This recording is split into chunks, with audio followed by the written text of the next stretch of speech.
إقامتكم ومن أصوافها وأوبارها وأشعارها أثاثا ومتاعا إلى حين والله جعل لكم مما خلق ظلالا وجعل لكم من الجبال أكنانا وجعل لكم سرابيل تقيكم الحر وسرابيل تقيكم بأسكم كذلك يتم نعمته عليكم لعلكم تسلمون فإن تولوا فإنما عليك البلاغ المبين يعرفون نعمة الله ثم ينكرونها وأكثرهم الكافرون ويوم نبعث من كل أمة شهيدا ثم لا يؤذن للذين كفروا ولا هم يستعتبون وإذا رأى الذين ظلموا العذاب فلا يخفف عنهم ولا هم ينظرون وإذا رأى الذين أشركوا شركاءهم قالوا ربنا هؤلاء شركاؤنا الذين كنا ندعو من دونك فألقوا إليهم القول إنكم لكاذبون فألقوا إلى الله يومئذ السلم وضل عنهم ما كانوا يفترون الذين كفروا وصدوا عن سبيل الله زدناهم عذابا فوق العذاب بما كانوا يفسدون ويوم نبعث في كل أمة شهيدا عليهم من أنفسهم وجئنا بك شهيدا على هؤلاء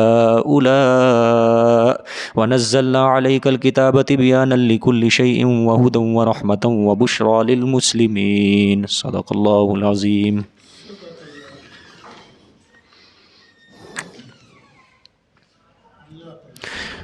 گزشتہ سبق میں اللہ رب العزت نے شرک کے بطلان پر دو مثالیں پیش فرمائی اور اس کے بعد اللہ تعالیٰ نے اپنے بندوں سے کلام فرمایا کہ میں وہی اللہ ہوں جس نے تمہیں ماں کے پیٹوں میں 9 مہینے تک محبوس رکھا اور تم کچھ نہیں جانتے تھے، پھر دنیا میں آنے کے بعد تمہیں آنکھیں دی، کان دیے، دل دیے تاکہ تم اس کے شکر گزار بندے بنو۔ پھر اللہ نے فرمایا یہ آسمان کی طرف دیکھو جو میں نے پرندوں کو مسخر کیا ہے زمین اور آسمان کی فضا کے اندر، کہ ان کو کوئی ذات بھی تھامے ہوئے نہیں ہے، صرف اللہ اس کو تھامے ہوئے روکے ہوئے ہے۔ بے شک اس میں البتہ نشانیاں ایسی قوم کے لیے جو ایمان لانا چاہتی ہیں۔ آگے واللہ جعل لکم من بیوتکم سکنا وجعل لکم من جلود الانعام بیوتا تستخفونہا، یہ بھی وہی دلیل ہے جو کل گزری تھی، چھٹی دلیل، یہ اسی دلیل کا حصہ ہے۔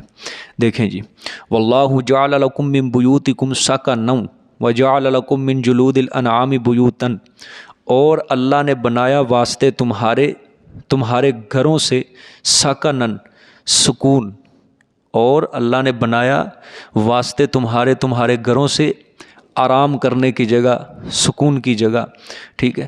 آگے دیکھیں وجعل لکم من جلود الانعام، اور بنایا واسطے تمہارے چوپایوں کے چمڑوں سے بیوتن، گھروں کو، یہاں گھر سے مراد خیمے ہیں، ٹھیک ہے۔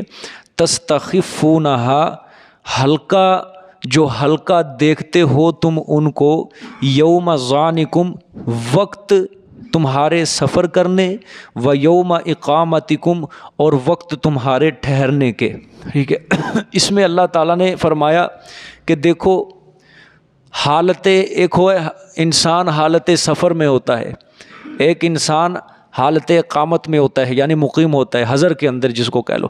حالت حضر میں تمہارے گھروں کو میں نے جائے سکونت بنایا ہے۔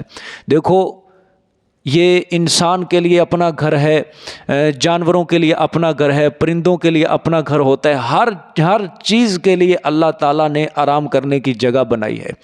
انسان کے لیے بھی اللہ تعالیٰ نے آرام کرنے کے لیے گھر بنائے ہیں، ٹھیک ہے۔ یہ دیکھیں واللہ جعل لکم من بیوتکم سکنن، ٹھیک ہے، سکنن، آرام کرنے کی جگہ۔ مطلب یہ ہے کہ انسان جب دن بھر کا تھکا ہوا ہوتا ہے، جب وہ انسان معاش کے لیے حرکت کرتا ہے تو اس کے بعد اس کو آرام کرنے کی ضرورت ہوتی ہے۔ اللہ نے فرمایا اس کے لیے میں نے تمہارے لیے گھروں کو میسر کیا ہے، تمہارے لیے میں نے گھر بنائے ہیں تمہارے لیے۔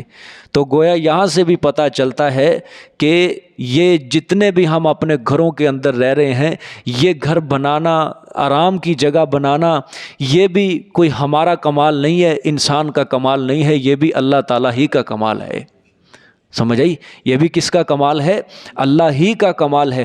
واللہ جعل لکم من بیوتکم سکنن، سبحان اللہ، یہ بھی مستقل اللہ نے سکن کا لفظ استعمال کیا، احسان جتلا رہے ہیں کہ تمہارے گھروں کو میں نے آرام کرنے کی جگہ بنایا ہے، ٹھیک ہے، آگے دیکھیں وَجَعَلَ لَكُم مِّن جُلُودِ الْأَنْعَامِ بُيُوتًا، اور بنایا واسطے تمہارے چوپایوں کے چمڑوں سے، بیوتن کس کو؟ گھر کو، ٹھیک ہے، چوپایوں کے چمڑوں سے گھر کو، تستخفونہا، ہلکا محسوس کرتے ہو تم، ہلکا دیکھتے ہو تم ان کو، یعنی ان گھروں کو، کب؟ سفر کرنے کے وقت، ویوم اقامتکم، اور ٹھہرنے کے وقت، ٹھیک ہے۔ دیکھو یہ اللہ تعالیٰ نے، یہ پچھلے دور کے اندر خیموں کا بڑا رواج ہوا کرتا تھا، ٹھیک ہے۔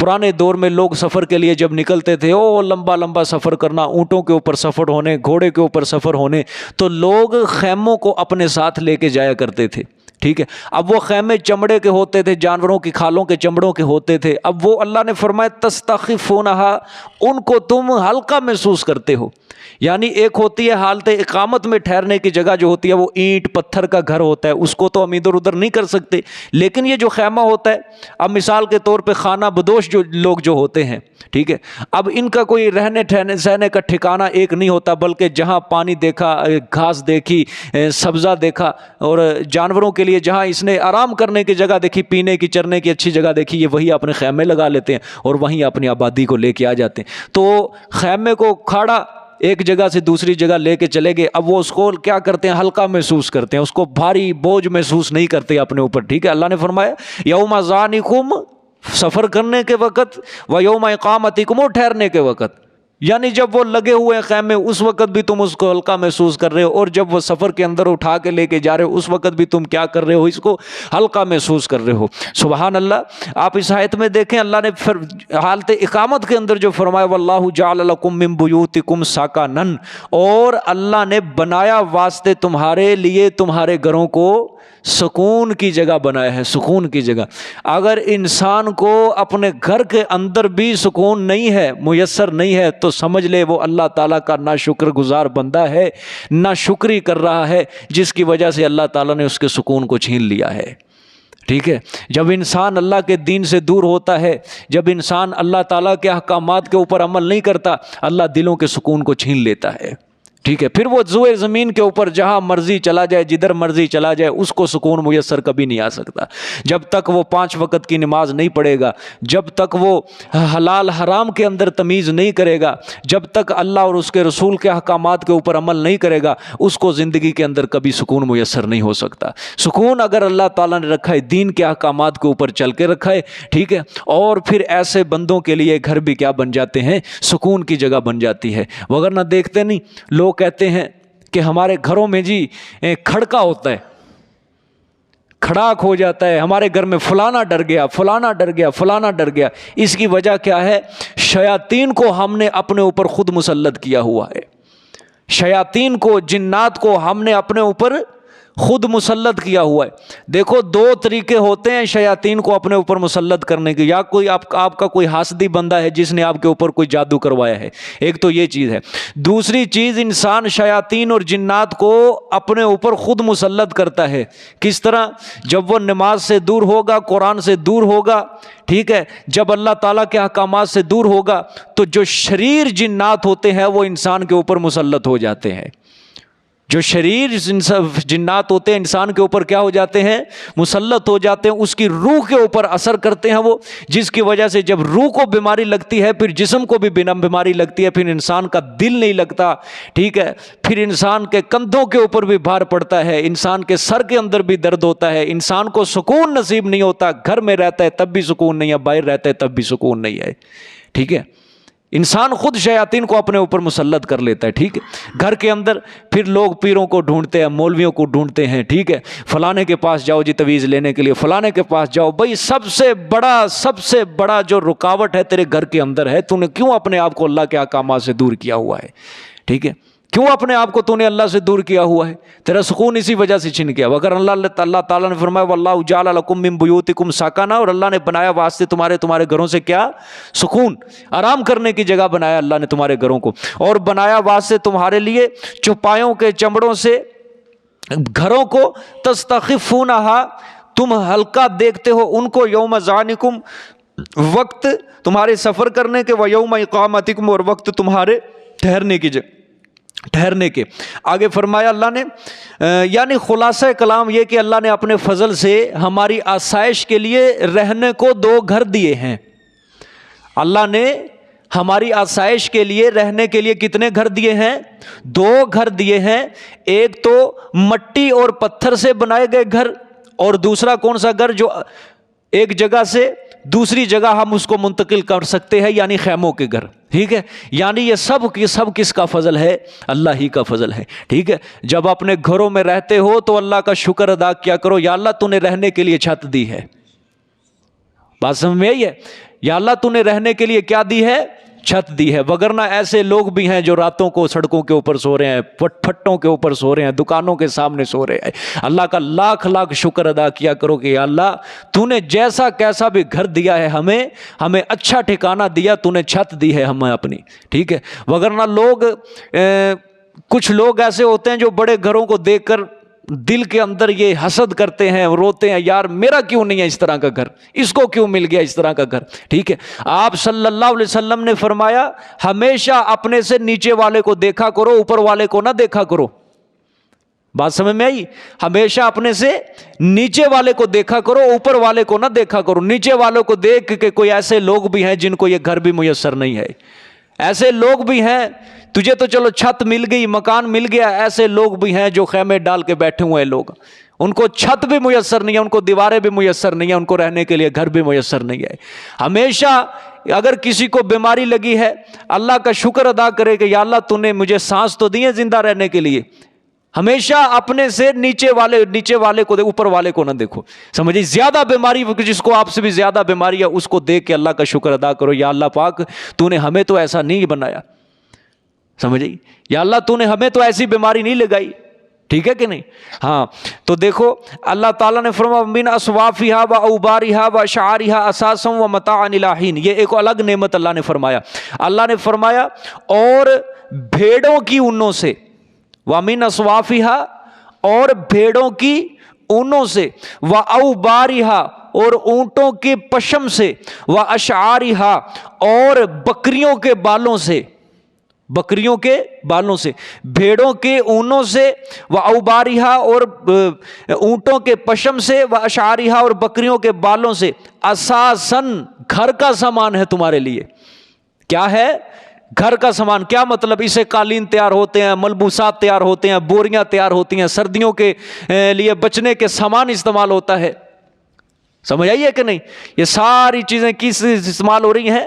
یہ اونٹوں کے پشم سے، بھیڑوں کے اونوں سے، بکریوں کے بالوں سے، یہ عرب کے عوام کے مطابق اللہ تعالیٰ یہ کلام فرما رہے ہیں، کیونکہ ان کے نزدیک اس دور کے اندر سب سے زیادہ یہ چیز استعمال ہوا کرتی تھی۔ یہ اونٹوں کے پشم، بھیڑوں کے اون، اس طرح کی یہ چیزیں زیادہ تر استعمال ہوا کرتی تھی۔ لیکن آج کل بھی کہیں نہ کہیں یہ استعمال ہوتا ہے، جس طرح بھیڑ کی کھال کا چادر بنائی جاتی ہے، ٹھیک ہے، اون کی چادر بنائی جاتی ہے، ٹھیک ہے، بعض اوقات اونوں کو رضائی کے اندر بھرا جاتا ہے۔ آج کل بھی یہ چیزیں استعمال ہو رہی ہیں۔ اللہ نے فرمایا یہ سارا میں نے تمہارے لیے گھر کا سامان یہ تیار کیا ہے۔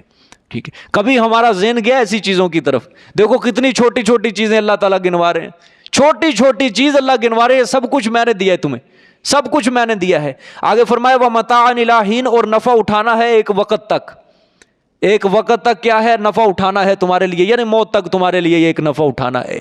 ٹھیک ہے، یہ ساری چیز اللہ نے فرمایا میں نے کی ہے۔ آگے دیکھیں وَاللَّهُ جَعَلَ لَكُم مِّمَّا خَلَقَ ظِلَالًا، اور اللہ نے بنایا واسطے تمہارے کچھ اس سے جو پیدا کیا اس نے سائے، کچھ اس سے جو پیدا کیا اس نے ظلالن کیا بنایا؟ سائے بنائے، یعنی درخت کے مکانات کے اللہ تعالیٰ نے سائے بنائے۔ گویا یہ سایہ بھی اللہ کی مستقل نعمت ہے، ایک سایہ بھی اللہ کی کیا ہے؟ یہ مستقل نعمت ہے۔ ٹھیک ہے، آگے فرمایا وَجَعَلَ لَكُم مِّنَ الْجِبَالِ أَكْنَانًا، اور کر دیا واسطے تمہارے پہاڑوں سے چھپنے کی جگہ، اور کر دیا واسطے تمہارے پہاڑوں سے چھپنے کی جگہ۔ سبحان اللہ، اگر سایہ نہ ہوتا تو انسان کتنی مشقت برداشت کرتا۔ دیکھو جب انسان دن بھر کا تھکا ہوتا ہے، دوپہر کو اگر وہ کہیں رکنا چاہتا ہے تو سایہ مجسر کرتا ہے کہ نہیں؟ اپنے لیے سایہ ڈھونڈتا ہے، کہیں سایہ مل جائے، کہیں درخت کے نیچے درخت کا سایہ، کہیں کسی دیوار کا سایہ، کہیں کسی مکان کا سایہ، وہ ڈھونڈتا پھرتا ہے۔ سمجھ آئیے نا بات؟ تو اللہ تعالیٰ نے فرمایا یہ ہر چیز کا جو میں نے سایہ رکھا ہے نا، یہ بھی ایک میری مستقل نعمت ہے یہ ایک، ٹھیک ہے. سائے سے ہر سایہ مراد نہیں ہے یہاں پہ، بلکہ ایسی چیز کا سایہ جس کی انسان کو طلب ہوتی ہے، یعنی دیوار کا سایہ، مکان کا سایہ، کسی درخت کا سایہ، ایسی چیز. بادلوں کا سایہ، بادلوں کا سایہ تو سب سے زیادہ خوشگوار ہوتا ہے، ٹھیک ہے. بنی اسرائیل کے لیے اللہ تعالیٰ نے وادی تی کے اندر، میدان تی کے اندر کس چیز کا سایہ کیا تھا؟ بادلوں کا سایہ کیا تھا نا، کہ یہ خوشگوار سایہ ہے بادلوں کا، ٹھیک ہے. اللہ نے فرمایا یہ میں نے ایک تمہیں نعمت دی ہے، ٹھیک ہے. اللہ اکبر. حضور صلی اللہ علیہ وآلہ وسلم نے فرمایا کہ دو چیزوں کی لعنت سے بچو، ایک سائے کی اور ایک شار عام کی. ایک سائے کی اور ایک شار عام کی، یعنی جہاں جو شار عام مطلب کہ جو سڑک چل رہی ہے، عام تو رفت ہے اس کے اوپر عوام کا. ان دو چیزوں کی لعنت سے بچو، یعنی ان دو جگہ کے اوپر بولو براز، یعنی پیشاب وغیرہ پخانہ وغیرہ نہ کرو. اور ہماری عوام کے اندر سب سے زیادہ یہ چیز یہی داخل ہے، جہاں سایہ نظر آئے گا بدبخت ادھر ہی گند ڈال کے بیٹھ جاتے ہیں، جہاں شار عام ہے ادھر ہی گند ڈال کے بیٹھ جاتے ہیں. اس طرح چلنے پھرنے والوں کے لیے کیا وہ راستہ دشوار بن جاتا ہے، ٹھیک ہے. یہ چھوٹی چھوٹی چیزیں بھی ہمارے لوگوں کو یہ پتہ نہیں ہے، پھر اپنے آپ کو سمجھتے ہیں ہم عقل مند ہیں، ہم انسانیت کے اعلیٰ درجے کے اوپر ہے، ٹھیک ہے. دو چیزوں کی لعنت سے بچو، دو چیزوں کی، ایک سائے کی لعنت اور ایک شار عام کی لعنت. یعنی ان دو چیزوں کو غلط استعمال نہیں کرنا، ایسے استعمال نہیں کرنا کہ لوگوں کے لیے کیا بن جائے، دشوار بن جائے. بھئی یہ اس وجہ سے ہے کہ آپ صلی اللہ علیہ وسلم نے فرمایا اس کا یہاں بولو براز نہیں کرنا. آپ وہاں کوئی ایسی چیز نہ پھینکے کہ راستہ دشوار ہو جائے. کوڑا بھی نہ پھینکو، شار عام کے اوپر کوڑا بھی نہ پھینکو، سائے کے اندر کوڑا بھی نہ پھینکو.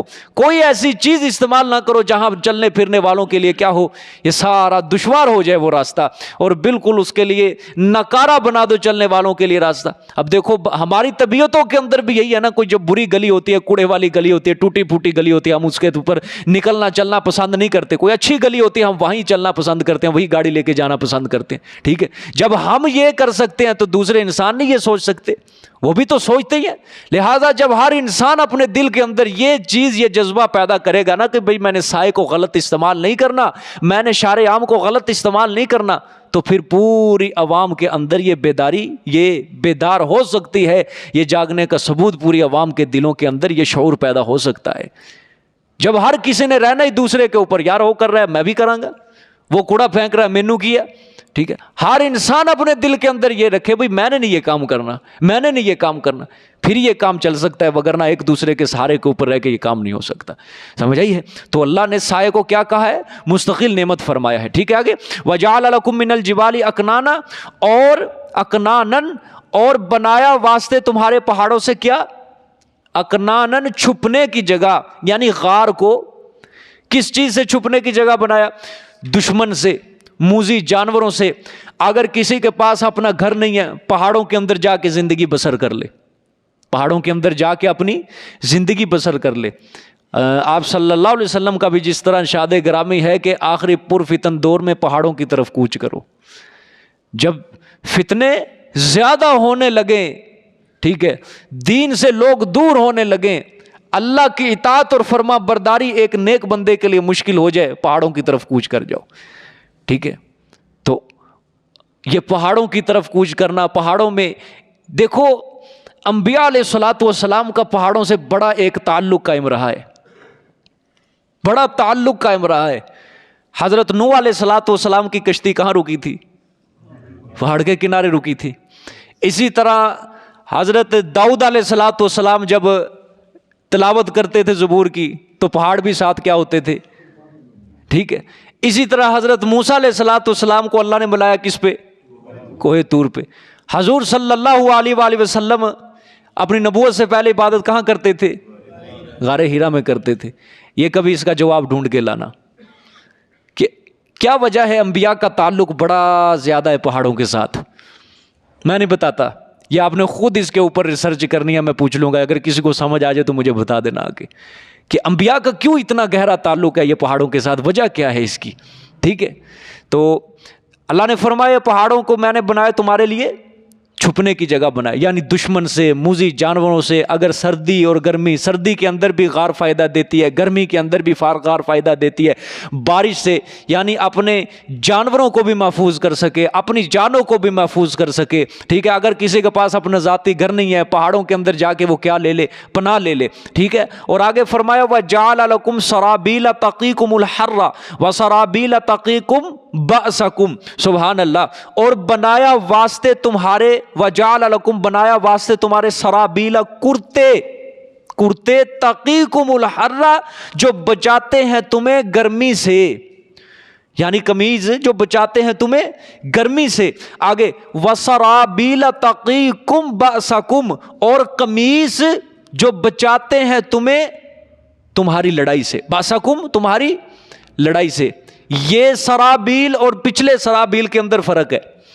جو پچھلا سرابیل ہے اس سے مراد ہے جو جسم کے اوپر عام طور پہ گرمی کی شدت سے بچنے کے لیے لباس پہنا جاتا ہے، اور اگلا جو سرابیل ہے اس سے مراد جو جنگ کے اندر زرہ پہنی جاتی ہے، جو جنگ کے اندر کیا پہنی جاتی ہے، زرہ، لوہے کی زرہ پہنی جاتی ہے۔ خود آپ صلی اللہ علیہ وسلم نے بھی اس کو پہنا ہے، یعنی سر کے اوپر زرہ پہنی جاتی ہے، یہ سینے کے اوپر زرہ پہنی جاتی ہے، ٹھیک ہے۔ یہ دشمن سے حفاظت کے لیے اور تلوار سے حفاظت کے لیے یہ کام دیتی ہے۔ اللہ نے فرمایا یہ بھی میں نے تمہارے لیے بنایا ہے۔ کبھی انسان کا ذہن گیا ایسی چیزوں کی طرف؟ کبھی نہیں گیا، کبھی نہیں ہم نے سوچا یہ چھوٹی چھوٹی نعمت جو ہے یہ کس کی طرف سے ہے؟ اللہ کی طرف سے ہے نا۔ کبھی ہم نے نہیں سوچا اپنے جسم کے اوپر جو لباس ہم نے ہر وقت پہنا ہوا، گویا اللہ فرما رہے یہ بھی میری نعمت ہے، یہ بھی میری نعمت ہے کہ میں نے تمہارے لیے گرمی کی شدت۔ اچھا دیکھو، لباس جو ہے نا، لباس گرمی کی شدت سے بھی حفاظت کا کام دیتا ہے، سردی کی شدت سے بھی حفاظت کا کام دیتا ہے، لیکن اللہ تعالیٰ نے یہاں پہ صرف فرمایا کہ میں نے تمہارے لیے کرتے بنائے تقیکم الحر، وہ کس سے تمہیں بچاتے ہیں؟ گرمی کی شدت، سردی کا نہیں اللہ تعالیٰ نے ذکر کیا۔ یہ کلام عرب کے تحت اللہ تعالیٰ نے کیا، کیونکہ عرب میں سب سے زیادہ کیا پڑتی تھی؟ گرمی پڑتی تھی۔ وہ سردی تھے اتنا وہ نہیں تھے، گرمی سے وہ زیادہ مایوس تھے، ٹھیک ہے۔ اس وجہ سے اللہ نے فرمایا میں نے تمہارے لیے لباس پیدا کیے ہیں، ایسے لباس بنائے ہیں جو تمہیں گرمی کی شدت سے کیا کرتے ہیں؟ بچاتے ہیں۔ اسی آیت کے اوپر دوسری چیز کو بھی قیاس کر لو، یعنی سردی کی شدت کو بھی قیاس کر لو کہ اللہ نے یہ جرسیاں جو بنائی ہیں، یہ کوٹیاں، یہ چادریں، یہ موٹے موٹے لباس، یہ بھی کس سے بچاتے ہیں؟ ہمیں سردی سے بچاتے ہیں، ٹھیک ہے۔ آگے فرمایا وَسَرَابِيلَ تَقِيكُمْ بَأْسَكُمْ، اور قمیض لوہے کے جو بچاتے ہیں تم کو تمہاری لڑائی سے، یعنی زرہیں وغیرہ، ٹھیک ہے، یعنی زرہیں وغیرہ۔ كَذَلِكَ يُتِمُّ نِعْمَتَهُ عَلَيْكُمْ لَعَلَّكُمْ تُسْلِمُونَ، اسی طرح پورا کیا، اسی طرح مکمل کرتا ہے اپنی نعمتوں کو اوپر تمہارے، لعلکم تسلمون، تاکہ تم فرما بردار بن جاؤ اللہ کے۔ یہ غرض ہے اللہ تعالیٰ کی، اللہ تعالیٰ تمہارے اوپر اسی طرح نعمتوں کو پورا کرتا ہے تاکہ تم کیا بن جاؤ؟ فرما بردار بن جاؤ۔ کون آج فرما بردار بنتا ہے؟ خدا کی قسم، جتنی اللہ تعالیٰ ہمیں نعمتیں دیتا جا رہا ہے اتنے نوشکرے بنتے جا رہے ہیں بندے، اتنے ناشکرے بنتے جا رہے ہیں۔ دیکھو عرب کے مطابق اللہ تعالیٰ نے یہ کلام کیا تھا، عرب کے مطابق۔ آپ آج سے 1400 سال پہلے چلے جاؤ اور 1400 سال بعد آج کا جو معاشرہ، آج کا دور ہے، اگر قرآن آج کے دور میں نازل ہوتا تو اللہ پتہ نہیں کتنی کتنی نعمتیں گنواتا، پتہ نہیں اللہ کتنی دیکھو یہ چھوٹی چھوٹی چیزیں اللہ نے گنوائی۔ پہاڑ کو بنایا تمہارے چھپنے کی جگہ، قمیض بنائے، لوہے کے قمیض بنائے، عرب کے تحت کیا نا کلام، عرب کے مطابق کیا، ان کو سمجھانے کے لیے۔ اگر یہ قرآن آج نازل ہوتا تو آج کتنی نعمتیں اللہ نے ہمیں دی ہوئی ہیں، کتنی نعمتیں بے شمار۔ وَإِن تَعُدُّوا نِعْمَتَ اللَّهِ لَا تُحْصُوهَا، اگر تم اللہ کی نعمتوں کو شمار بھی کرنا چاہو تو تم کبھی شمار نہیں کر سکتے، کبھی گنتی نہیں کر سکتے۔ لا تعداد، ان گنت نعمتیں اللہ تعالیٰ کی۔ دیکھو جتنی اللہ کی نعمتیں بڑھتی جا رہی ہیں اتنا ہی ہم اللہ کے ناشکرے بندے بنتے جا رہے ہیں، اتنا ہی اللہ کے دین سے، اللہ کے احکامات سے ہم دور ہوتے جا رہے ہیں۔ کیا اللہ نے ان نعمتوں کے بارے میں سوال نہیں کرنا ہم سے؟ قیامت والے دن ایک نعمت ہی اللہ کے آگے جھگڑا کرنے لگ جائے گی، ایک نعمت۔ ساری نعمتوں کو اللہ فرمائیں گے، ساری نعمتوں کو اللہ وجود بخشیں گے۔ ایک طرف نعمت ہے، ایک طرف اس کے اعمال ہیں، ایک طرف وہ کھڑا ہے بندہ۔ ایک نعمت آئے گی قیامت والے دن، اللہ سے مطالبہ کرے گی، یا اللہ مجھے اس سے حق لے کے دے میرا۔ وہ نعمت کیا کہے گی؟ یا اللہ مجھے اس سے میرا حق لے کے دے۔ اب وہ حق لینا شروع کرے گی، اس کی ساری نیکیاں ختم ہو جائیں گی اس کی۔ اب باقی نعمتیں صرف ایک نعمت اپنا حق طلب کرے گی اس کی ساری نیکیاں ختم ہو جائیں گی. اب اللہ تعالیٰ کہیں گے اب میرا فضل ہوگا تو جنت میں جائے گا, اگر میرا فضل نہیں ہوگا تو جنت میں نہیں جائے گا. وہاں ہر کوئی بھائی اللہ کے فضل سے جائے گا جنت میں, اللہ کی رحمت سے جائے گا. اگر وہاں پہ عدل انصاف شروع ہو گیا نا تو کچھ نہیں بچے گا, کسی کے پلے کچھ نہیں ہے. حضرت عائشہ رضی اللہ تعالیٰ عنہا نے بھی آپ صلی اللہ علیہ وسلم سے یہی سوال کیا تھا, یا رسول اللہ آپ تو اپنے اعمال کے بلبوتے جنت میں جائیں گے. میرے پیغمبر صلی اللہ علیہ وسلم نے فرمایا نہ عائشہ, میں بھی اللہ کی رحمت سے جنت کے اندر داخل ہوں گا. عدل کے اوپر آ جائے, عدل کرے تے تھر تھر کمبن اونچیاں شانہ والے ہیں. تو عدل, اللہ سے کبھی عدل بھی نہ مانگنا, ہمیشہ اس سے اس کے فضل کا سوال کرنا. قرآن میں بھی اللہ کہتا ہے کہ مجھ سے میرا فضل مانگا کرو. حضور صلی اللہ علیہ وسلم نے بھی فرمایا کہ اللہ سے اللہ کی رحمت کا اور اس کے فضل کا ہی مطالبہ کیا کرو. سمجھ آئی ہے؟ اللہ اکبر. اسی طرح پورا کرے گا اپنی نعمتوں کو اوپر تمہارے, تاکہ تم کیا بن جاؤ, فرما بردار بن جاؤ, تاکہ تم توحید پرست بن جاؤ, نمازی بن جاؤ, پکے دیندار بن جاؤ, تم اس کے آگے جھک جاؤ, اطاعت کرنے والے بن جاؤ. ٹھیک ہے, آگے فرمایا فَإِن تَوَلَّوْا فَإِنَّمَا عَلَيْكَ الْبَلَاغُ الْمُبِينُ. پس اگر پھر جائیں وہ ٹھیک ہے, کس سے؟ توحید سے, دین سے نہ مانے وہ. فَإِنَّمَا عَلَيْكَ الْبَلَاغُ الْمُبِينُ, پس سوائے اس کے نہیں کہ اوپر آپ کے پہنچانا ہے واضح. کیا ہے؟ آپ کے, میرے پیغمبر آپ کے ذمے کام ہے پہنچانا. دلائل آپ نے سنا دیے, عقلی نقلی دلیلیں آپ نے سنا دی. اگر یہ پھر بھی انکار کریں میری توحید سے, آپ کے ذمے منوانا نہیں ہے, آپ کے ذمے, آپ سے کوئی باز پرس نہیں ہوگی, آپ سے کوئی سوال, کوئی جواب, کوئی ان کے بارے میں کوئی مواخذہ نہیں ہوگا, کوئی پکڑ, آپ کے ذمے بس پہنچانا ہے واضح. کیوں بھائی؟ تبلیغ کا یہی فریضہ ہوتا ہے نا, تبلیغ کے اندر منوانا نہیں ہے. قیامت تک کے لیے اللہ نے اصول باندھ دیا. اور جب سے اللہ تعالیٰ نے یہ تبلیغ کا کام شروع کیا, یہ حضرت آدم سے لے کر آج تک اور قیامت تک, تبلیغ کے اندر سب سے بڑا اصول یہی ہے کہ واضح پہنچا دینا. بس منوانا آپ کے ذمے نہیں ہے. سمجھا کہ منوانا آپ کے ذمے نہیں ہے, بس آپ نے بات کر کے اپنی طرف سے حق ادا کر دینا ہے. وہ نہیں مانتا نہ مانے, مان جاتا ہے اس کا بھلا ہے, نہیں مانتا نہ مانے اس کا مواخذہ, اس کی پکڑ آپ سے نہیں ہوگی. آپ نے اپنی تبلیغ کا فریضہ کیا کر دیا ہے, سر انجام دے دیا, آپ اپنے حق سے بری ہو چکے ہیں. ٹھیک ہے, تو آپ کے ذمے کیا ہے, میرے پیغمبر پہنچا دینا ہے. ہاں آگے دیکھو, یعرفون نعمت اللہ, زجر ہے اللہ نے فرمایا یعنی انکار عدم معرفت سے نہیں ہے. جو یہ میری نعمتوں کا انکار کر رہے ہیں نا, یہ مطلب نہیں ہے کہ ان کو ان نعمتوں کی معرفت نہیں ہے کہ یہ نعمتیں کس نے دی ہیں. اللہ نے فرمایا پہچانتے تو ہیں اللہ کی نعمتوں کو, یعرفون پہچانتے تو ہیں اللہ کی نعمتوں کو, لیکن اقرار بھی کرتے ہیں کہ یہ نعمت کس کی طرف سے, اللہ کی طرف سے. لیکن پہچاننے کے بعد, اقرار کے بعد, ثم ينکرونھا, پھر پہچان کر انکار کرتے ہیں اس نعمت کا. یعنی مانتے ہیں یہ نعمت اللہ نے دی ہے, لیکن پھر بھی کہتے ہیں یہ نعمت ہمیں دی ہے, ہمارے معبودوں نے دی ہے. ہمیں یہ جو بیٹا ملا ہے فلانے دربار سے ملا ہے, ہمیں یہ جو چیز ملی ہے فلانے دربار سے ملی ہے, ہماری رزق کا دروازہ کھلا ہے فلانے دربار سے کھلا ہے. مانتے ہیں یہ نعمتیں اللہ تعالیٰ نے دی ہیں, لیکن پھر بھی پہچاننے کے بعد یہ کیا کرتے ہیں, انکار ہی کرتے ہیں. وَأَكْثَرُهُمُ الْكَافِرُونَ, اور اکثر ان کے ہیں ہی انکار کرنے والے, اکثر ان کے کیا ہیں, انکار کرنے والے ہیں. آگے فرمایا وَيَوْمَ نَبْعَثُ مِنْ كُلِّ أُمَّةٍ شَهِيدًا ثُمَّ لَا يُؤْذَنُ لِلَّذِينَ كَفَرُوا وَلَا هُمْ يُسْتَعْتَبُونَ. تخویف اخروی ہے یہ. اور جس دن اٹھائیں گے ہم من کل امت, ہر امت سے ایک گواہ, یعنی امت کا پیغمبر مراد ہے, ہر امت سے ایک گواہ اٹھائیں گے. ثم لا یؤذن, پھر نہیں اجازت دی جائے گی ان لوگوں کے لیے, للذین, واسطے ان لوگوں کے لیے, کافروا, جنہوں نے کفر کیا, شرک کیا, ولا هم یستعتبون, اور نہ ہی وہ توبہ قبول کیے جائیں گے, نہ ہی وہ ان کی توبہ قبول کی جائے گی. ٹھیک ہے, وَإِذَا رَأَى الَّذِينَ ظَلَمُوا الْعَذَابَ, اور جب دیکھیں گے وہ لوگ جنہوں نے ظلم کیا عذاب کو, فَلَا يُخَفَّفُ عَنْهُمْ, پس نہ ہلکا کیا جائے گا ان سے عذاب, وَلَا هُمْ يُنظَرُونَ, نہ ہی وہ مہلت دیے جائیں گے. ٹھیک ہے, اللہ تعالیٰ نے فرمایا کہ اس دن کو یاد کرو جس دن ہم کھڑا کریں گے ہر امت سے ایک گواہ, ہم اس کا پیغمبر کھڑا کریں گے, اس امت کا پیغمبر کھڑا کریں گے. جو ان منکرین نعمت, جو اللہ کی نعمتوں کا ظالم انکار کرتے تھے, کفر شرک کرتے تھے, ٹھیک ہے, اور ان کے کفر و شرک پر وہ گواہی دیں گے, اللہ پیغمبروں سے پوچھے گا ہاں جن جن کو تم نے میرے احکام پہنچائے تھے آگے ان نے کیا جواب دیا؟ یہ جو پیغمبر کے دور کے لوگ ہیں اس گواہی کے اندر وہ لوگ شامل ہیں جو پیغمبر کے دور کے لوگ ہیں نا، جنہوں نے ایمان قبول کیا، جنہوں نے نہیں کیا، یہ اس دور کے لوگوں کے بارے میں اللہ فرما رہے ہیں کہ ہر امت سے ہم اس کا پیغمبر کیا کریں گے؟ گواہی کے طور پہ کھڑا کریں گے۔ وہ کافروں کے خلاف وہ گواہی دے گا کہ یا اللہ ہم نے تو اپنی تبلیغ کا انجام پورا کر دیا تھا، یہ تبلیغ سر انجام دے دی تھی، ہم نے تو فریضہ ادا کر دیا تھا، ہم نے تیرے احکامات پہنچائے تھے، ہم نے ان کو کفر و شرک سے روکا، لیکن ان ظالموں نے انکار ہی کیا۔ اللہ فرمائیں گے ان پیغمبروں کی گواہی کے مطابق ہم فیصلہ کر دیں گے۔ فیصلہ کیا کریں گے ہم؟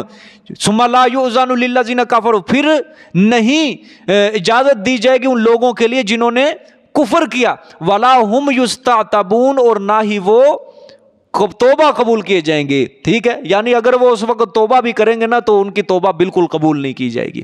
اچھا آگے اللہ نے فرمایا پھر انبیاء کی گواہی کے بعد جب فیصلہ ہو چکا ہوگا ان کے لیے جہنم کا، وَإِذَا رَأَى الَّذِينَ ظَلَمُوا، جب وہ ظلم کرنے والے، کفر و شرک کرنے والے، میری نعمتوں کا کفران کرنے والے عذاب کو دیکھیں گے تو پھر وہ اللہ کے آگے فریاد کریں گے کہ یا اللہ ہمارے سے عذاب کی تخفیف کر دے، عذاب کی تخفیف کر دے۔ اللہ نے فرمایا فَلَا يُخَفَّفُ عَنْهُمْ، ان سے عذاب بالکل ہلکا نہیں کیا جائے گا، ان سے عذاب بالکل ہلکا نہیں کیا جائے گا۔ کیوں؟ ان کا کوئی عذر قبول نہیں ہوگا، وقت گزر چکا ہوگا، کیونکہ دنیا دار العمل ہے اور آخرت دار الجزا ہے۔ ٹھیک ہے، وہ لوگ جب عذاب کو دیکھیں گے چلائیں گے یا اللہ ہم سے عذاب کی تخفیف کر، ہم سے عذاب کی تخفیف کر، ہمیں مہلت دے۔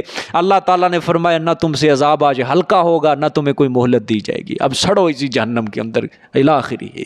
ٹھیک ہے، اللہ اکبر۔ آگے فرمائے وَإِذَا رَأَى الَّذِينَ أَشْرَكُوا شُرَكَاءَهُمْ قَالُوا رَبَّنَا هَؤُلَاءِ شُرَكَاؤُنَا الَّذِينَ كُنَّا نَدْعُو مِن دُونِكَ، اور جب دیکھیں گے وہ لوگ جنہوں نے شرک کیا، شُرَكَاءَهُمْ اپنے شریکوں کو، جو دنیا کے اندر وہ اللہ کے ساتھ شریک کیا کرتے تھے نا، خود ساختہ معبودوں کو شریک کرتے تھے، تب قیامت کا منظر ہوگا وہ اپنے شریکوں کو دیکھیں گے۔ قالوا ربنا هؤلاء شرکاؤنا الذین، ہاں کہیں گے وہ اے ہمارے رب یہ ہیں ہمارے شریک، یہ ہیں ہم جو تیری ذات اور صفات کے اندر شریک کرتے تھے، الذین کنا ندعو من دونک، یہاں ہم تھے پکارتے تیرے سوا، ہم تھے پکارتے، یہ ہیں وہ شریک کہ ہم پکارا کرتے تھے ان کو تیرے سوا، دنیا کے اندر ہم ان کو پکارا کرتے تھے۔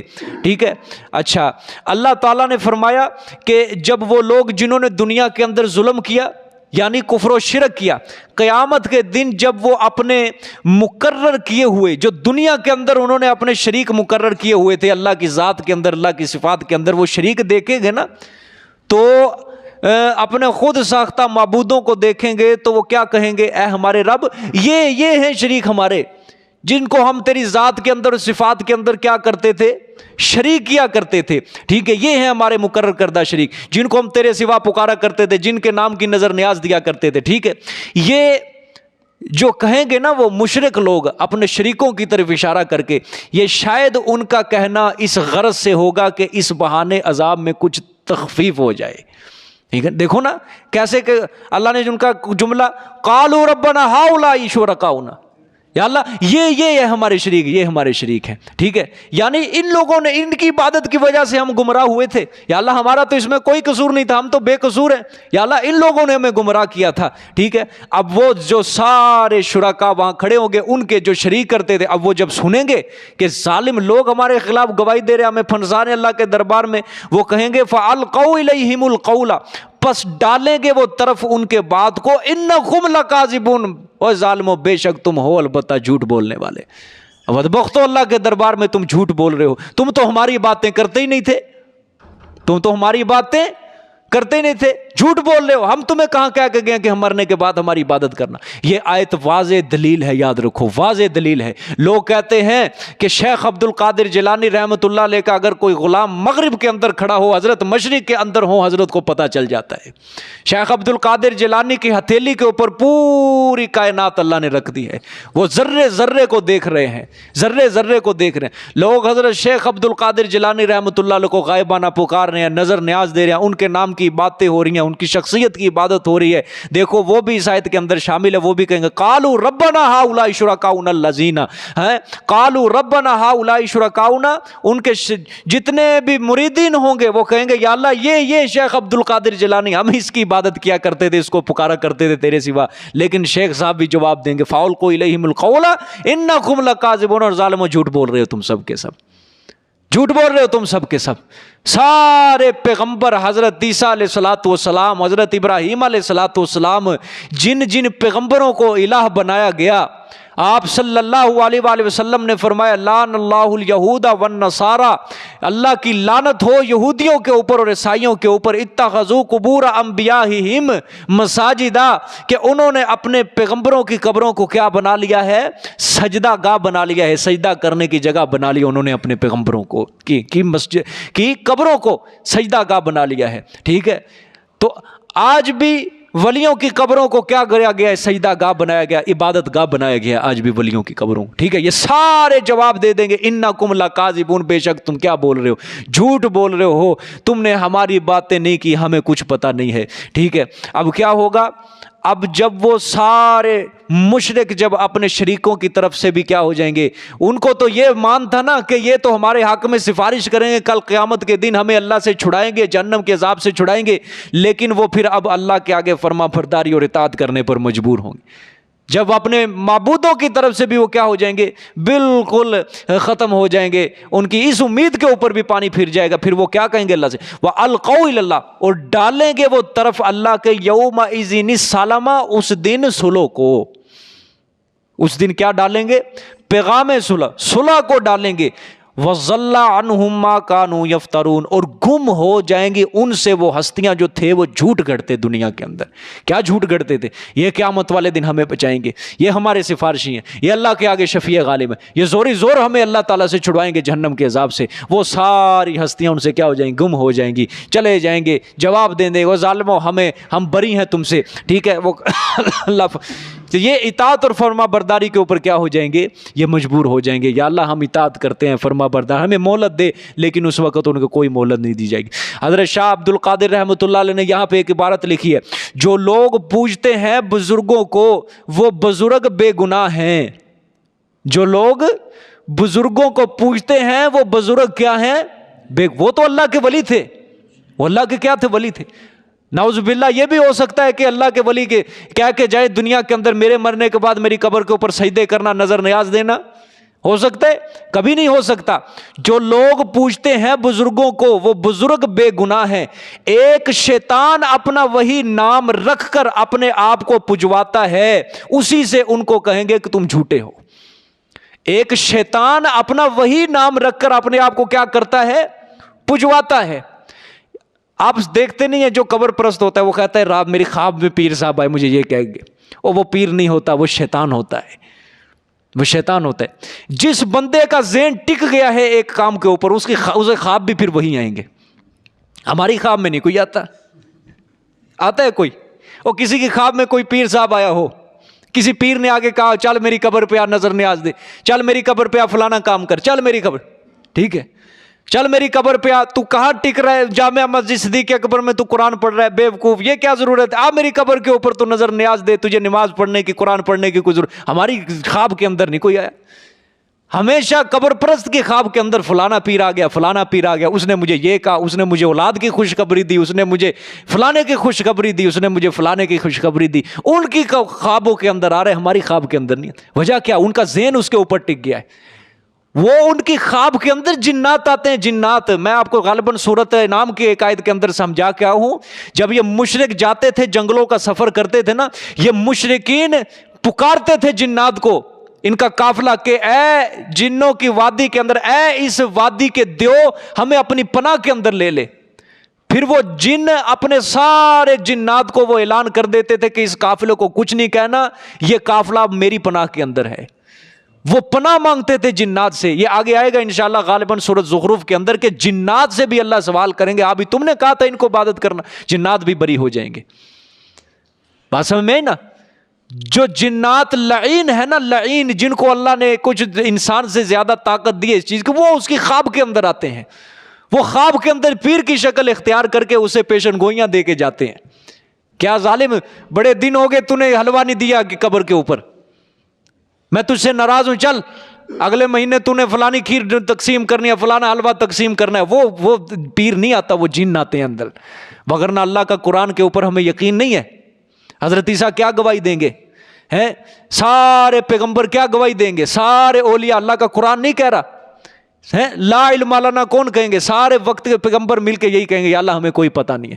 سارے نبی، ولی، پیر، پیغمبر سب کہہ دیں گے یا اللہ یہ سب جھوٹے، ہمیں کوئی پتہ نہیں ہے کہ ہمارے مرنے کے بعد کیا ہوا کیا نہیں. یا اللہ ہم تو تیرے احکامات ان تک پہنچاتے رہے، پوری زندگی ہم نے ان کو توحید سنائی، اللہ کا تیرا قرآن سنایا، تیرے پیغمبر کی حدیث سنائی، یا اللہ ہمیں کوئی پتہ نہیں ہے. اللہ کا قرآن ایک طرف کیا کہتا ہے اور ان کی خوابیں ایک طرف کیا کہتی ہیں. وگرنہ خواب ہمارے لیے کوئی حجت نہیں ہے. شیخ عبد القادر جیلانی رحمۃ اللہ علیہ تھے نا، یہ اپنی کتاب کے اندر ایک واقعہ لکھتے ہیں، بڑا ہلا دینے والا واقعہ ہے. کہتے ہیں ایک بار میں تہجد کی نماز پڑھ رہا تھا، میں نے دیکھا میرا جو کمرہ تھا، عبادت خانہ تھا، پورا ایک طرف عالم روشن ہو گیا، چاروں طرف روشنائی پھیل گئی.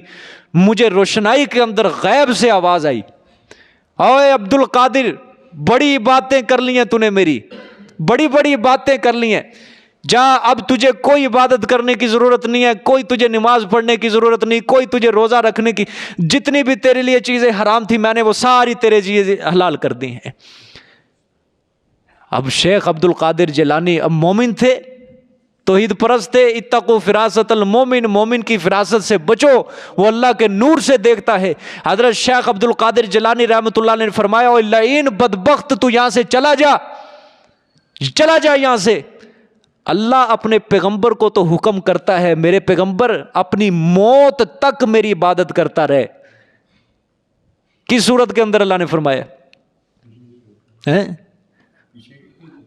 بولو، صورت نہیں، ہاں وہ پچھلی صورت میں گزرا، آخری آیت، وَاعْبُدْ رَبَّكَ حَتَّى يَأْتِيَكَ الْيَقِينُ، میرے پیغمبر عبادت کر یہاں تک کہ کیا آ جائے؟ موت آ جائے تجھے. حضرت شیخ عبد القادر جیلانی رحمۃ اللہ علیہ نے فرمایا بدبخت اور لعین، میرے پیغمبر کو تو، اپنے پیغمبر کو تو اللہ حکم کر رہا ہے کہ موت تک تو عبادت کر، اور تو مجھے کہہ رہا ہے کہ عبادت چھوڑ دے، تو میرا رب نہیں ہو سکتا، تو شیطان ہے، شیطان تو.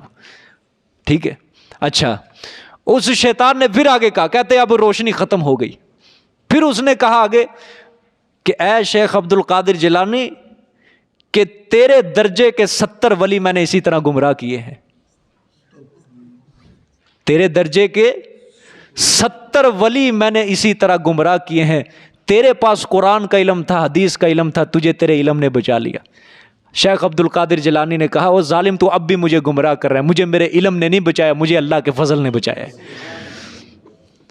سمجھ آئی ہے؟ تو یہ پیر نہیں ہوتے، یہ کون ہوتے ہیں؟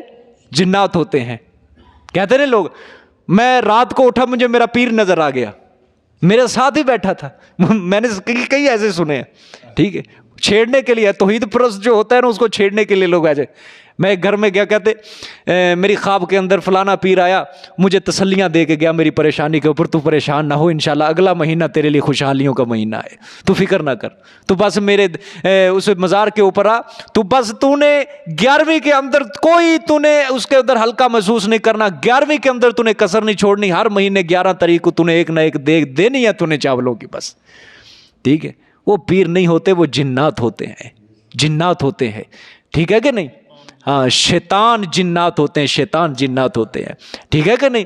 اس چیز کو ہماری خواب کے اندر نہیں یار کوئی آیا آج تک، کوئی نہیں آیا آج تک. ہماری خواب میں اندر بھی کوئی آیا، ہم بھی پیروں کا ادب و احترام کرنے والے، ان کا پیار سے نام لینے، وہ تمہاری خواب کے اندر ہی آتے ہیں ظالموں، تمہاری خواب کے اندر ہی آتے ہیں. بالکل، اللہ خیر کرے، اللہ راہ راست سب کو نصیب فرمائے. ٹھیک ہے، یہ شاہ صاحب کی عبارت لکھی ہے، جو لوگ پوچھتے ہیں بزرگوں کو، وہ بزرگ کیا ہیں؟ بے گناہ ہے. ایک شیطان اپنا وہی نام رکھ کے اپنے آپ کو پجواتا ہے. حضرت ایوب علیہ الصلوۃ والسلام، اس کی بیوی جب جا رہی تھی، جب کوئی بھی پرسان حال نہیں تھا، ایک بیوی تھی، وہ بیوی کہیں جا رہی تھی، راستے کے اندر کون بیٹھا تھا؟ شیطان بیٹھا تھا کہ نہیں؟ حکیم بن کے بیٹھا تھا، پیر صاحب بن کے بیٹھا تھا، ارد گرد اس نے اپنی ساری رعایا کو اکٹھا کر لیا، جس کو بھی دم کر رہا ہے وہ کیا ہو رہا ہے، ٹھیک ہوتا جا رہا ہے، جس کو بھی دم۔ حضرت ایوب کی بیوی دیکھ کر پریشان ہو گئی ہیں، یہ تو بڑا کرم والا پیر ہے، ٹھیک ہے۔ وہ بھی گئی اس کے پاس اور جا کے کہا کہ حضرت میرا خامند بڑے سال ہو گئے بیمار ہے، میرے خامند کو بھی کوئی دوائی دے دیجئے، کوئی دم کر دیجئے۔ شیطان نے کیا کہا تھا کہ میں تیرے خامند کا اس شرط کے اوپر علاج کروں گا اگر تو غیر اللہ کے نام کی نظر نیاز دے گی۔ سمجھ آئیے؟ کیا بن کے بیٹھا ہے؟ پیر بن کے بیٹھا ہے، اور کیا کروا رہا ہے؟ شرک کروا رہا ہے، ٹھیک ہے۔ یہ شیطان لوگ آتے ہیں خوابوں کے اندر، یہ شیطان رستوں کے اندر بیٹھ جاتے ہیں۔ شیطان نے کہا کہ تو اپنے خامند کا علاج تیرے اس شرط کے اوپر کروں گا کہ تو جا کے غیر اللہ کے نام کی نظر نیاز دے گی۔ اب آپ کو پتہ ہے عربی کا ایک محاورہ بھی ہے، صاحب الغرض مجنون، غرض مند آدمی پاگل ہوتا ہے، مجنون ہوتا ہے۔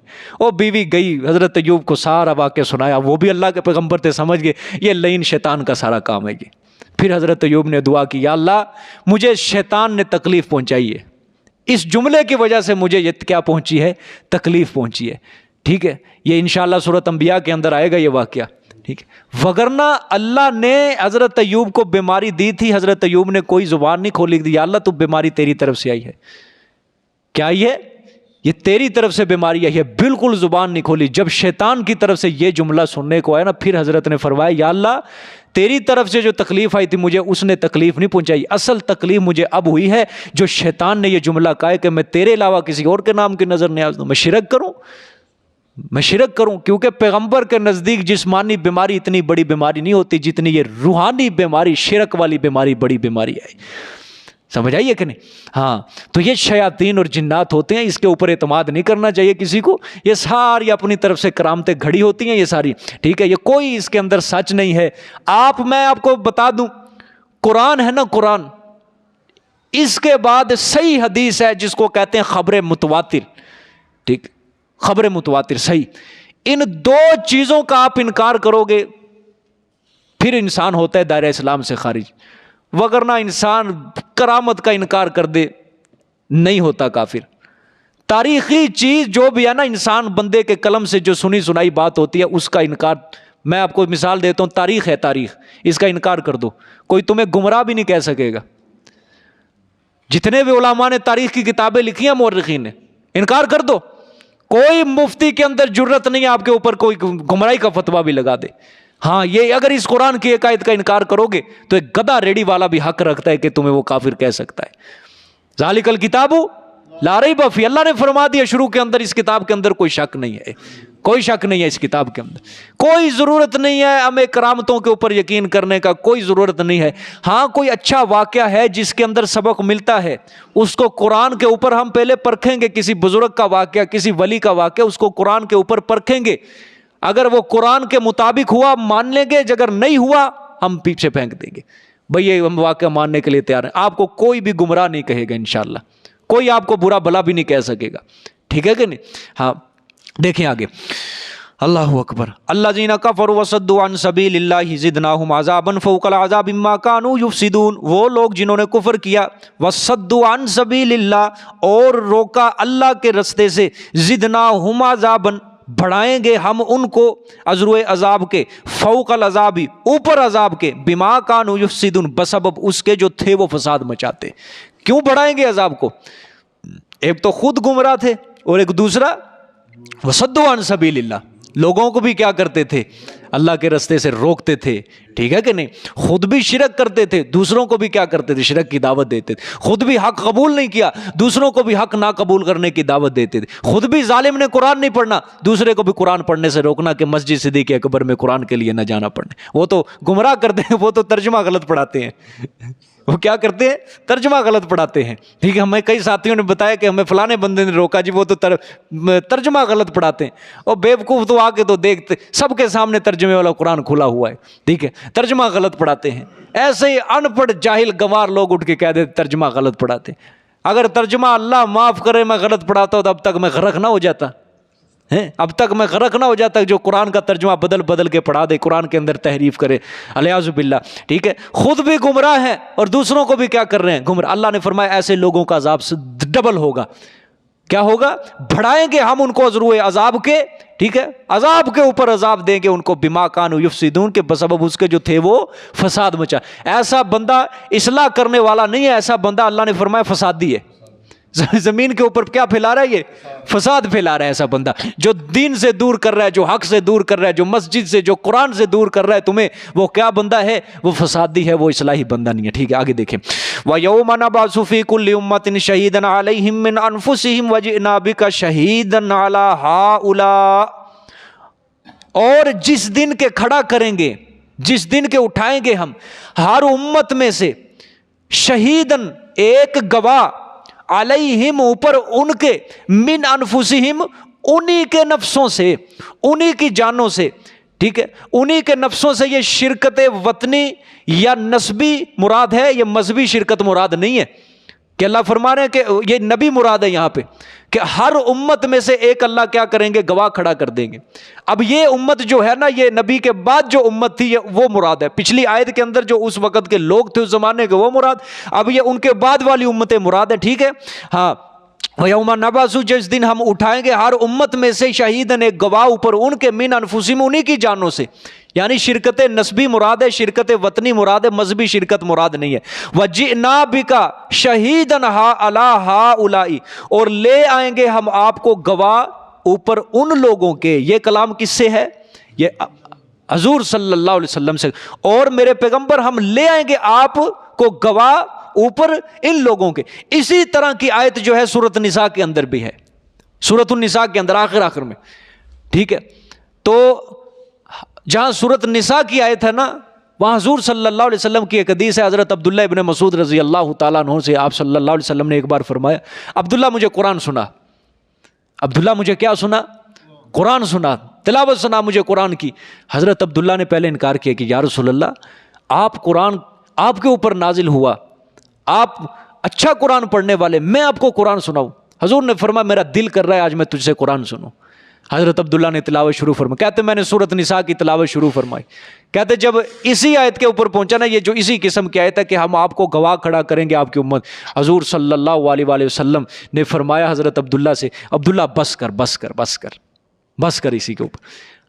حضرت عبداللہ نے جب چہرہ اٹھایا اپنا تو دیکھا حضور صلی اللہ علیہ وسلم رو رہے ہیں، آنسوؤں سے داڑھی مبارک، ریش مبارک تر ہو چکی ہے۔ کیا ہے کہ مجھے اپنی امت کے اوپر گواہ کھڑا کیا جائے گا۔ کیا کھڑا کیا جائے گا؟ گواہی کے طور پہ کھڑا کیا جائے گا۔ گواہی کیا دیں گے؟ اب یہ بھی سمجھنے کی بات ہے۔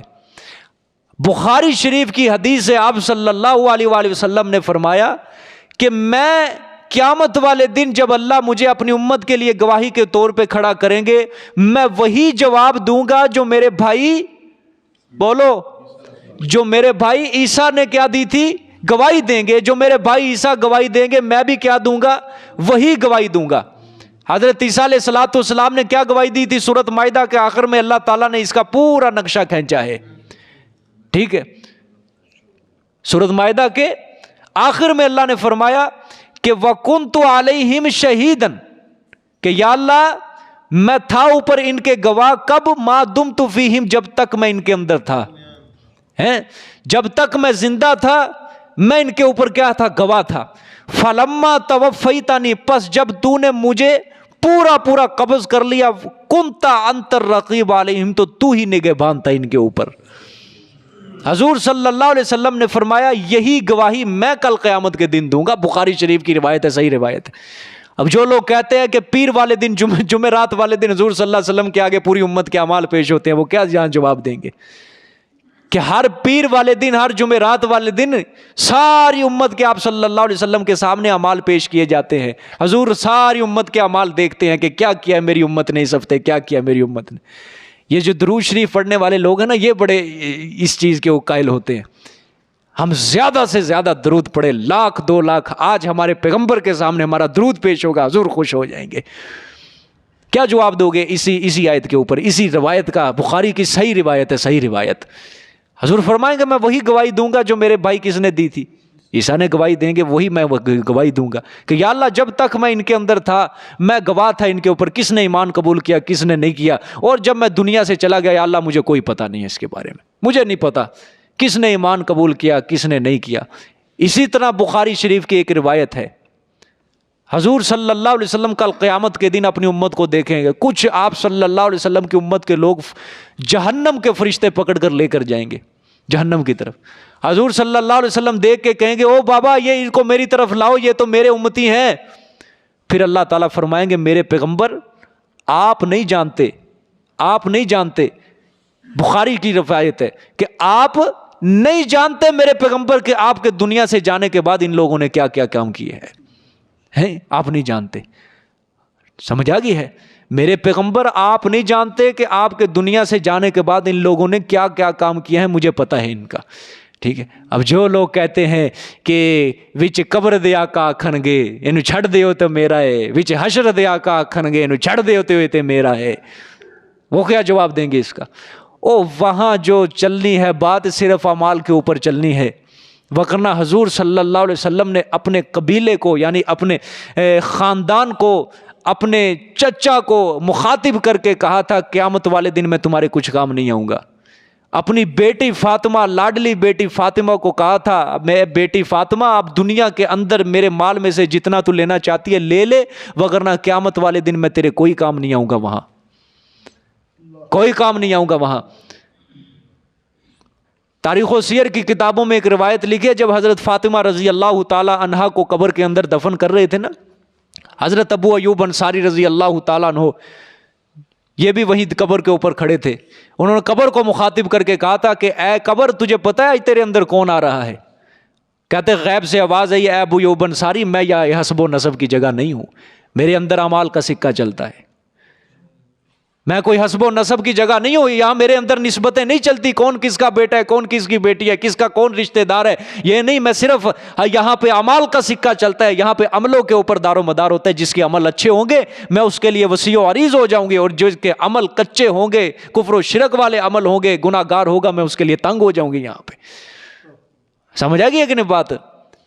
ہاں، میرے پیغمبر آپ کو نہیں پتا کہ انہوں نے آپ کے دنیا سے جانے کے بعد کیا کیا کام کیے، تو یاد رکھنا کہیں ہم بھی اس کام کے اندر شامل نہ ہو جائیں، ہم بھی اس چیز کے اندر شامل نہ ہو جائیں۔ سفارش کریں گے پیغمبر، شفاعت کے ہم منکر نہیں ہیں، قائل ہیں، ہم سفارش کریں گے، لیکن وہ بھی اللہ کے اذن سے، اللہ کی اجازت سے سفارش کریں گے۔ ہم تو کہتے ہیں یا اللہ ہمیں پیغمبر کی سفارش نصیب فرما، قرآن سفارش کرے گا، نماز سفارش کرے گی، روزہ سفارش کرے گا، ہر چیز سفارش کرے گی۔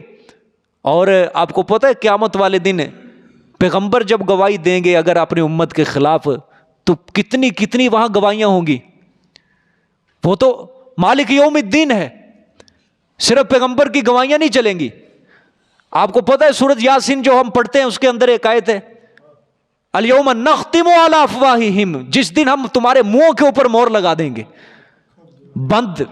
بند کر دیں گے مہر، وتکلمنا ایدیہم، تمہارے ہاتھ کلام کریں گے ہم سے، وتشہد ارجلہم، اور تمہارے پاؤں بھی ہم سے کیا کریں گے، گواہیاں دیں گے تمہارے خلاف، بما کانوا یکسبون، بسبب ان کاموں کے جو تم دنیا میں کیا کرتے تھے کام، تمہارے ہاتھ تمہارے پاؤں ہم سے کلام کریں گے۔ انسان حیران ہو جائے گا، حیران ہو جائے گا، بھئی زبان ہے نا، زبان اس سے کیا کیا ہم بولتے ہیں، یہ زبان بھی گواہی دے گی کل قیامت کے دن۔ آنکھیں جس کا ہم آج غلط استعمال کریں گے، آنکھیں بول پڑیں گے کل قیامت کے دن کہ یا اللہ تو نے تو دیا تھا مجھے اس کو قرآن پڑھنے کے لیے، تیری یہ کائنات کی رونقیں دیکھنے کے لیے، یا اللہ اس نے مجھے غلط استعمال کیا۔ کان گواہی دیں گے، کان گواہی دیں گے، ہاتھ گواہی دیں گے، پاؤں بول پڑیں گے انسان کے خلاف۔ انسان حیران ہو جائے گا یہ بن کے آ گیا میرے ساتھ۔ فرشتے گواہی دیں گے، ہیں جنات گواہی دیں گے، کتنے کتنے، شجر و حجر بھی حدیث کے اندر آتا ہے گواہی دیں گے۔ اذان ہے نا، اذان آپ صلی اللہ علیہ وسلم نے فرمایا جو شخص اذان دیتا ہے نا اس کی آواز جہاں جہاں تک پہنچتی ہے قیامت والے دن، کل قیامت والے دن ذرہ ذرہ بھی اس کے ایمان کی اللہ کے دربار میں گواہی دے گا۔ اذان دیتا ہے نا 5 وقت کا مؤذن اذان، اس کی اذان کی آواز بھئی جہاں جہاں تک آخری گونج جو اس کی اذان کی ہوتی ہے، ذرہ ذرہ بھی اگر جو اس کی اذان سنتا ہے قیامت والے دن اس کے ایمان کی گواہی دے گا۔ اس کے اندر ہر چیز آ جاتی ہے، شجر و حجر آ جاتے ہیں، ہر چیز، پتھر آ جاتے ہیں، پرندے آ جاتے ہیں، انسان آ جاتے ہیں، ہر چیز آ جاتی ہے، اس کے اندر گواہیاں دیں گے۔ یہ سمجھ آ گیا کہ نہیں بات؟ قیامت والے دن بڑی بڑی گواہیاں ہونی ہے، اس لیے نہیں فرمایا وہ دن 50,000 سال لمبا دن ہوگا، بڑا ہولناک دن ہوگا، بچو اس دن کی شرمندگی سے، خدا کی قسم کوئی انسان وہاں پھنس گیا نا، ادھر سے بھی گواہی ہوگی پیغمبر کی طرف سے، ادھر سے شجر و حجر بولیں گے، ادھر سے ہاتھ بولیں گے، پاؤں بولیں گے، کیا بنے گا وہاں پہ؟ وہاں صرف اللہ کا فضل کام آئے گا، وہاں صرف اللہ کی رحمت کام آئے گی۔ بس دعا کیا کرو، اللہ سے دعا کیا کرو خدا کے لیے، یا اللہ قیامت کے دن کی شرمندگی سے ہم سب کو بچا لے، بچا لے ہم سب کو، کیا عرش کے سائے تلے ہم کو جگہ نصیب فرما وہاں پہ، ٹھیک ہے۔ دیکھو جی، وَجِئْنَا بِكَ شَهِيدًا عَلَىٰ هَٰؤُلَاءِ، اور لے آئیں گے ہم آپ کو گواہ اوپر ان کے، یعنی آپ کی امت کے۔ آگے یہ اب دلیل وحی ہے، 6 عقلی دلائل بھی ہو چکے ہیں، ایک دلیل نقلی بھی ہو چکی ہے، اور ایک دلیل وحی ہے یہ، وَنَزَّلْنَا عَلَيْكَ الْكِتَابَ تِبْيَانًا لِكُلِّ شَيْءٍ وَهُدًى وَرَحْمَةً وَبُشْرَىٰ لِلْمُسْلِمِينَ، اور ہم نے نازل کیا اوپر آپ کے کتاب کو تِبْيَانًا لِكُلِّ شَيْءٍ، تِبْيَانًا لِكُلِّ شَيْءٍ، کھلا ہوا بیان ہے، تبیاناً کھلا ہوا بیان ہے واسطے ہر چیز کے، کیا ہے؟ کھلا ہوا بیان ہے واسطے ہر چیز کے۔ اللہ نے فرمایا کہ میرے پیغمبر دلائل عقل سے ایک دلیل عقلی نقلی کے بعد ثابت ہو چکا ہے کہ اللہ کے صفات کے اندر، ذات کے اندر کوئی شریک نہیں ہے، اللہ کے سوا کوئی کارساز، کوئی عالم الغیب، کوئی متصرف نہیں ہے، اور تمام انبیاء بھی اسی توحید کو سمجھانے کے لیے مبعوث ہوئے تھے۔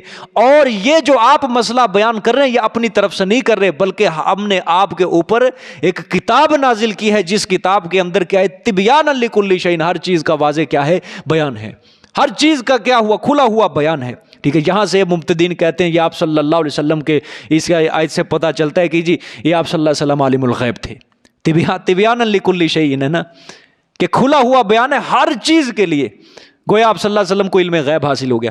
کسی مفسر نے اس آیت کے تحت یہ نہیں لکھا کہ آپ صلی اللہ علیہ وسلم کو علم غیب حاصل ہو گیا۔